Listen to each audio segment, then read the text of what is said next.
শ্বশুরবাড়িতে যে বৌমা শ্বশুর শাশুড়ির দেখভাল করে, তাদের দায়িত্ব কর্তব্য পালন করে, দেখা যাচ্ছে সেই বৌমাই সবার কাছে খারাপ হয়ে যায়।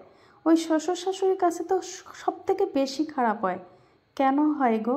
তোমরা কি বলতে পারবে যে সেই বউটা কেন এত খারাপ হয়? প্রিয় বন্ধুরা, আজকের ব্লগটা আমি এখান থেকে শুরু করছি। আশা করছি সবাই ভালো আছো বন্ধুরা। শুভ সকালের অনেক শুভেচ্ছা রইল তোমাদের সবার জন্য। প্রিয় বন্ধুরা, সুন্দর আবহাওয়া, আজকে বৃষ্টি হয়েছিল, ঠান্ডা ঠান্ডা মৌসুম, খুবই ভালো লাগছে। তো সকালে ছাদে গিয়েছিলাম, সেখান থেকে ঝিরিঝিরি বৃষ্টি তো হচ্ছে, তারপরে যে ঘরে চলে এসেছি বন্ধুরা। আর দেখো আমার খাটের স্ট্যান্ডে কত জামা কাপড়, সব জামা কাপড় কিন্তু আধা শুকনা, মানে জল ঝরে গেছিলো, তারপরে আমি ঘরে এনে খাটের স্ট্যান্ডে দিয়ে দিয়েছিলাম। আর সেভাবেই কয়েকদিন ধরে জামা কাপড় শুকানো হচ্ছে, কারণ এত বৃষ্টি হচ্ছে, রোদে জামা কাপড় দেওয়ার সঙ্গে সঙ্গে ঝপঝপ করে বৃষ্টি পড়ছে, তুলতে হচ্ছে। এই জন্য আমি রাগ করে জামা কাপড় রোদেই দিচ্ছি না, মানে রোদ একটু দেখে যখনই জামা কাপড় নাড়ছি তখনই বৃষ্টি এসে যাচ্ছে, তাই জন্য এমনিভাবে টিনের নিচে নেড়ে দিচ্ছি। জল ঝরার পরে এই যে নিচে ঘরে নিয়ে আসছি, এইভাবেই জামা কাপড় শুকানো হচ্ছে। আর এইভাবে জামা কাপড় শুকিয়ে গায়ে দিতে একদমই ভালো লাগছে না, মানে জামা কাপড়ে কেমন একটা মেরমেরে ভাব, গন্ধ, ভালোই লাগছে না। কবে রোদ উঠবে জানি না। তো বন্ধুরা, একটু কাজ করতে করতে দেখলাম আকাশটা একটু মেঘলা কমে গেছে, মানে লাইট হয়েছে, রোদ পুরোটা উঠিনি কিন্তু লাইট হয়েছে আর কি। তো দেখো বন্ধুরা, সকালে যে কত কাজকর্ম থাকে, ঘুম থেকে উঠে অনেক কাজ থাকে, তাই না? তো ঘুম থেকে উঠে এই যে ছাদে গিয়েছিলাম, সেখান থেকে এসে কিছু জানলা দরজা খুলে দিলাম। তারপরে এই যে দেখো বন্ধুরা, আমার যত বাসন টাসন ছিল রাত্রে এখন আর ধুতে পারছি না, কারণ যেখানে বসে ধুই ওখানে বৃষ্টি পড়ে, ঠিক আছে? তো বৃষ্টির সময় তো দিনের বেলায় অনেক সময় ধোয়া হয় চান করার আগে, কিন্তু রাতের বেলা সম্ভব নয়, তাই জন্য আর ধোয়া হয়নি। তো সবগুলো যা বাসন আমি বাইরে বের করে দিয়েছি। আর কালকে আমার শ্বশুরমশাই কিছু বাজার করে নিয়ে এসেছিল মুদিখানার দোকান থেকে।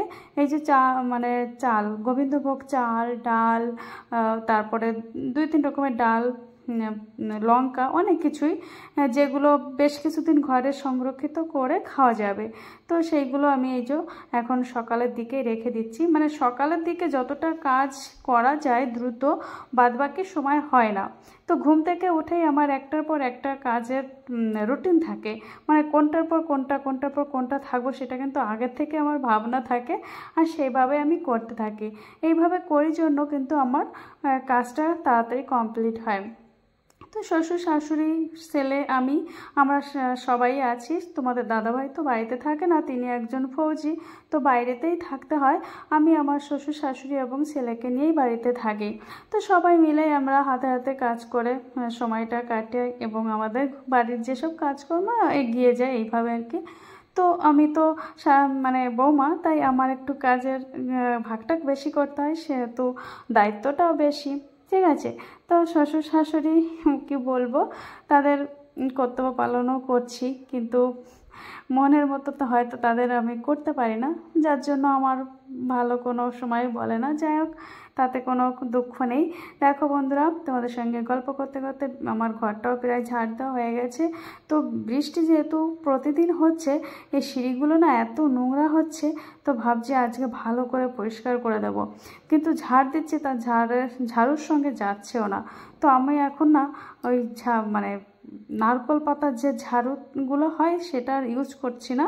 তো আমি একটা ঝাড়ু কিনে নিয়ে এসেছি, সেটা হচ্ছে প্লাস্টিকের ঝাড়ু। তো ওটা দিয়ে না ঝাড় দিতে বেশ ভালো হচ্ছে। অনেক দিন আমি কিনে নিয়ে এসেছি, কিন্তু বেশি ব্যবহার করা হয় না। তো এখন দেখছি ওই নারকেল পাতার ঝাড়ুর থেকে এই ঝাড়ু দিয়ে ঝাড়ু দেওয়াটা বাইরেটা বেশি ভালো হচ্ছে। তো দেখো বন্ধুরা, আমি সিঁড়ি টিড়ি ভালো করে একটু ধুয়ে দিচ্ছি, কিন্তু যখনই আবার বৃষ্টি হবে, এখান দিয়ে চলাচল করা হবে, আবার সেই একই রকম হবে, কিন্তু কিছু করার নেই বলো, যা করে দিচ্ছি, করে মানে যতটা পরিষ্কার করা যায় করে নিচ্ছি। ঘরের সামনেটা পরিষ্কার থাকলে তো ভালোই হবে, তাই না? দেখতে তো সুন্দর লাগবে, সেই সঙ্গে বাড়িরও ভালো হয়। আমি যতটুকু জানি, যতটা আমরা পরিষ্কার পরিচ্ছন্ন করে রাখবো, বাড়ির কিন্তু ভালো পজিটিভ একটা ভাব আসে, তাই তো? আমার যেটা মনে হয়। তো বন্ধুরা, কাজ করতে করতে না একটু টাইমও লেগে গেছিলো, তাই জন্য আর অন্য কিছু না করে ঘরটা ঝাড় দিয়েই সোজা উপরে চলে এসেছি। যেহেতু ছেলে আর মানে টাইম হয়ে গেছে, ঘুম থেকে ওঠার টাইম হয়ে গেছে, এদিকে আবার আজকে পড়া নেই, তো অনেক সময় ঘুমিয়ে আছে, তারপরে দেখলাম না এখনই ঘুম থেকে ডাকতে হবে, তাই জন্য যে উপরে চলে এসেছি।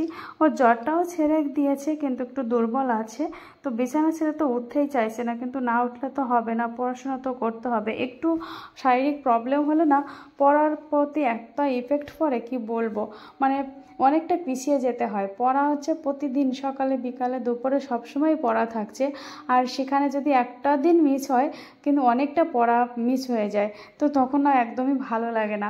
তাই যতটা সম্ভব তাড়াতাড়ি যাতে শারীরিক মানে অসুস্থতা থেকে সেরে ওঠে সেটাই ভালো, তাই না? তো দেখো বন্ধুরা, ছেলেকে তুলে দিলাম, তা ওকে ডেকে বললাম, বাপি খাটটা খুলতে হবে, একটু আমার সঙ্গে হেল্প করো। তাই ও আমার সঙ্গে একটু খাটটা খুলে দিয়েছে। একা একা আমার পারি, কিন্তু কষ্ট হয়, ও থাকলে একটু দ্রুত ভালো হবে, আমার কষ্টটা কম হবে, তাই জন্য ওকে দিয়েই খাটটা খোলালাম।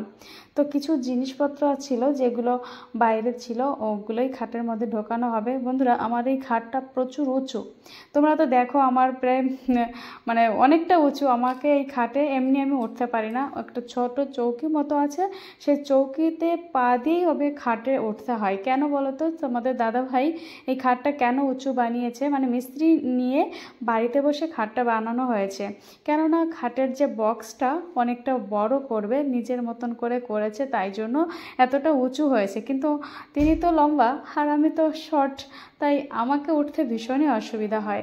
ওই জন্য ছোটো একটা চৌকি কিনে দিয়েছে, তার উপর পাড়িয়ে উঠি। তো বন্ধুরা, নিচে চলে এসেছি, চলে এসে তারপরে দাঁত মেজেছি, ছেলেও ফ্রেশ হয়েছে, ও আবার পড়তে বসে গেছে। আর আমি কি করেছি, আমি আবার ফ্রেশ হয়ে ওর জন্য একটু ছাতু বানিয়ে নিয়ে গেছি। তো ওকেও আবার ওষুধ দিতে হবে, তো ওই জন্য একটু খাবার খাইয়ে দিয়ে ওকে পড়তে বসিয়ে দিয়েছি। আর এদিকে আমি শাশুড়ি মায়ের সঙ্গে রান্নায় তাল দিচ্ছিলাম, মানে দুজনে মিলেই রান্নাটা করা হয়, উনি রান্না করেন আর আমি গুছিয়ে দিই। তো ছেলে যেহেতু সকালে আলু সিদ্ধটা ভাত খায়, আলু সিদ্ধ আর ডিম সিদ্ধ ভাত খায়, ওটা খাইয়েই ওকে স্কুলে পাঠিয়ে দিয়েছি। আর আমরা সবাই খেয়ে নিয়েছি। খেয়ে থালা বাসন ধুয়ে নিচের ঘরগুলো পরিষ্কার করে এই যে দেখো বন্ধুরা, উপরে চলে এসেছি। ছেলে পরে ওর যেগুলো লাগবে স্কুলে নিয়ে যাবে সেইগুলোই ও নিয়ে গেছে, আর বাদ বাকি সব ছড়ানো ছিটিয়ে রেখে গেছে। তো ওকে স্কুলে পাঠিয়ে দিয়ে আমি এই কাজগুলো গুছিয়ে নিচ্ছি। তো মানে ওর বই খাতাগুলো চারিপাশে এলোমেলো ছিল, তো ওগুলো পরিষ্কার করে এক জায়গায় গুছিয়ে রেখেছি। আর ঘরটাও এই যে ঝাড় দিয়ে দিচ্ছি। তো আজকে আর ঘরটা মুছবো না, কারণ প্রচুর বৃষ্টি হচ্ছে, তো বৃষ্টি হচ্ছে সে সঙ্গে হালকা রোদও উঠছে। এরকম হলে না ঘরের একটা কেমন স্যাঁতস্যাঁতে ভাব হয়, মুছলে আরও স্যাঁতস্যাঁতে ভাব হয়। নিচের ঘরগুলোতে তো দেওয়ালে মনে হচ্ছে জল জল ভাব এরকম হয়। ওই জন্য আজকে আর ঘরটা মুছবো না, সেটাই ভাবছি। ঘর মুছলে ঘর টানবে না, স্যাঁতস্যাঁতে ভাব হবে, আরও প্যাচ প্যাচ করবে, একদমই ভালো লাগবে না। ওই জন্য ঘরটা মুছিনি। তাই ভালো করে সব জায়গায় উপরে নিচে সব জায়গা ভালো করেই ঝাড় দিয়ে নিয়েছি। আর সিঁড়িটা মানে প্রতিদিন ঝাড় দেওয়া হয় না, তো দেখলাম আজকে সিঁড়িটাও ঝাড় দিয়ে নিই, ওই জন্য সিঁড়িটাও এই যে ঝাড় দিয়ে দিচ্ছি বন্ধুরা। আর এই যে আমার ননদের ছেলে, ও একবার উপরে উঠছে আর নিচে নামছে, আর আমার সঙ্গে অনেক অনেক গল্প করছে। ও আমার সঙ্গে খুব দুষ্টুমি করে, খুব গল্প করে এবং খুব মজা করি আমরা দুজনেই। আবার ও আমাকে ক্যামেরা ধরেও দেয়, মানে অনেক সময় ভিডিও ও আমাকে বানিয়ে দেয়, মানে খুবই ভালো, আমার সঙ্গে ভীষণ বন্ধুর মতো ভাবে ও মেশে। তো দেখো বন্ধুরা, তারপরে পুরো ঘর সিঁড়িঘর সব ঝাড় দিয়ে এই চলে এসেছি আমি উপরে। এখন ঠাকুর ঘরটা মুছবো, বাসন মাজবো, তারপরে চান করব।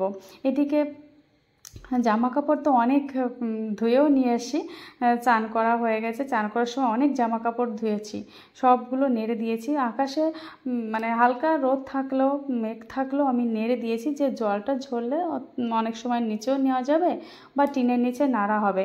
তো কি বলবো বন্ধুরা, এই জামা কাপড়গুলো নেড়ে দিয়ে আমি মানে পুজো দিয়েছি, পুজো দিয়ে নিচে যে সবাইকে খাবার দিয়েছি। দেখো বন্ধুরা, আমার একটা তুলসী গাছ আছে, কত সুন্দর মানে তুলসী পাতা, কি বলবো, ছোট্ট একটা তুলসী গাছ লাগিয়েছে। আর এখন এই জল পেয়ে, বৃষ্টির জল পেয়ে সব গাছগুলো খুব সুন্দর হয়ে গেছে। মানে কেমন একটা মারা মারা ভাব হয়েছিল এবং সেই সঙ্গে পোকায় ধরেছিল, তো সেইগুলো তো চলে গেছে। আর বৃষ্টির জল পেয়ে গাছগুলো একদম লাফিয়ে উঠেছে, খুবই সুন্দর হয়েছে দেখতে। মানে এখনও ফুল ফোটেনি, ফুল অবশ্য ফুটবে, কিন্তু খুব সুন্দর হয়ে গেছে। তো আর এই যে দেখো বন্ধুরা, আমি পুজো করছি আর আমার ক্যামেরা কে করছে জানো তো, আমার ননদের ছেলে তিশানবাবু, ছোট যে বাচ্চাটাকে তোমরা দেখেছো আমার সঙ্গে গল্প করছিল, সেই কিন্তু এই ভিডিও করছে। খুব সুন্দর, মানে তার বয়স ছোট কিন্তু তার এইগুলো যে কাজগুলো করে সব বড়দের মতন, খুবই ভালো লাগে। আর খুবই ভালো ছেলে, পড়াশোনা যেরকম ভালো, সব দিকটা দিয়ে সে খুবই ভালো। তো বন্ধুরা, তারপরে আমি নিচে এসে এই যে খাবার দিচ্ছি, ওকেও কিন্তু খাবার দিয়েছি, ওকে আম দুধ দিয়েছি। তা একা একা খাবে না, তো বলছে তুমি বসে খাও, আমি তোমাকে খাইয়ে দিচ্ছি। আর আজকে আমাদের রান্নায় কী ছিল বন্ধুরা, চিংড়ি পটল, উচ্ছে ভাজি, পাট শাক, ছেলের জন্য আলু ডিম, এইটাই রান্না হয়েছে। তো সবাই খাওয়া হয়ে গেছে, এখন আমি আর ছেলে খাচ্ছি। ছেলে আসতে, স্কুল থেকে আসতে একটু দেরি হয়েছে জন্য ওকে নিয়েই আমি খাচ্ছিলাম, আর সবাইকে খাবার দিয়ে দিয়েছি। তো খাবার খেয়ে একটু শুতে না শুতে আবার ঝমঝম করে বৃষ্টি এসে গেছে বন্ধুরা।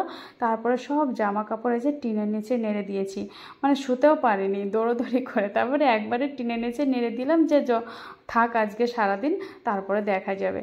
তো তারপরে এসে একটু শুতে এসেছি, আর অমনিতে অনেকটা ঘুমিয়ে পড়েছিলাম।